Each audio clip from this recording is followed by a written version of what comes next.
Watching the film with the way we played Saturday, thought our second half offense was really good. We need to carry that with us to Pitt. Obviously, Xavier Johnson gave us a lot of problems in game one, scored 30 points. I think they're a team that plays a lot of different defenses, very aggressive, get into you, pressure you. So we'll have to be ready for all that, handle that, and try to go get a good road win. But what's more difficult, going to a place like Louisville where there's 15, 16,000 people pulling against you, or going to places like Pitt or Miami where sometimes there's not that kind of atmosphere and you got to get yourself geared up? Yeah, I think there'll be a good atmosphere at Pitt. They've had some pretty good crowds this year, especially looks like on film their student turnout has been good. Every situation is different in our league. You have really, really big arenas, NC State and Louisville and Carrier Dome and the Dean Dome, and then you got some smaller environments that can be challenging as well. Hopefully it's not as much about where you're playing as how you play. Certainly there's an advantage of being at home and guys playing better at home. I think more times than not, especially some of your secondary guys feel a little more comfortable sometimes at home and seem to play a little bit better. But if you're a good team, you kind of get past all that. Hopefully you have enough guys that are confident that you can go somewhere else and make enough plays to win. Brad, last time you guys had those guys here, you were able to get through all that pressure that they gave you down on the other side of the court. And when you go up there, what do you think they'll do self-scouting wise to try to change up some things or maybe adjust to what they did last time they were here? Yeah, I don't know how much they'll adjust. Maybe they won't pressure as much. Maybe they will. I don't. I thought they tried a lot of different things in the first game. We obviously played great the first game. We made 14 threes.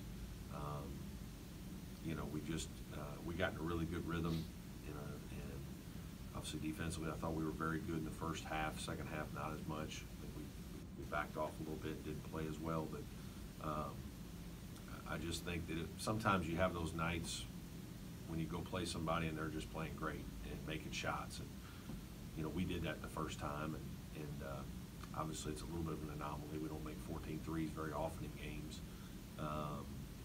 But we've got to go up there and just be ready to handle that pressure. And if they play zone, we got to be ready to handle the zone. And defensively, we've got to be ready to compete. This team plays really hard.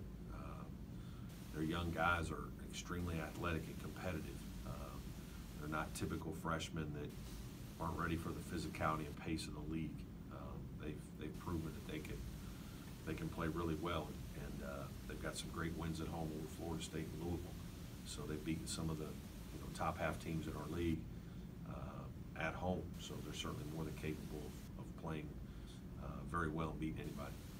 I guess the advantages of having a senior-laden team is when one day you hear you're on the bubble, you're last four in, one day you hear you're not, the next day you hear you are again. How, for you guys as a staff, how good is it to have a senior-laden team where they don't really kind of pay attention to that stuff? I don't know if you have to be a senior to not pay attention, or if you're a senior you do. It just, it doesn't matter as much right now. What matters is in 2 weeks more than now. Again, what should matter to you is trying to play your best and being focused on preparing and putting yourself in the right mindset. And then as an older player, making sure that the other guys are in that position as well. I don't know if we've always done that. I think sometimes we have. I think we've played a lot of very competitive games on the road. Some games we've played, really, really well, and most of the time pretty hard. We just haven't been quite good enough to win a couple of them. And at the end of the day, that's what we're measured on. So that's what we got to try to get done. Brad, the Gowans kid is a local kid. You guys recruited him, and you've seen him as he's evolved up there at Pittsburgh. What have you seen as far as his development since he's gotten there? I think he's a really talented player. He's extremely athletic. He's very competitive. He's got good skills. As much as anything, he's not afraid. I I think sometimes young guys can be a little afraid, a little timid. He has none of that. He can defend well. He's a versatile player. That's why we liked him. And he's continued to get better. So he's going to have a very nice career at Pitt. Going to be a good player for him. I think they've dropped like 6, 7, something like that in a row, but they've all been, a lot of them have been like within 5 points. Yeah. What have you seen from them lately? You talked about just Yeah, kind of I think they're, you know, this is a hard league. You know, it's hard to win games. It's hard to finish off games sometimes. And they've played, you know, as I mentioned, the teams they beat are top half teams in our league, and they've played other teams to the last minute. And whether one team makes a shot or two or the other team makes a bad play, it all goes right down to the last minute, like a lot of games in our league do. I mean, our game with BC was tied with 4 minutes to go, and our guys made plays to pull away. So,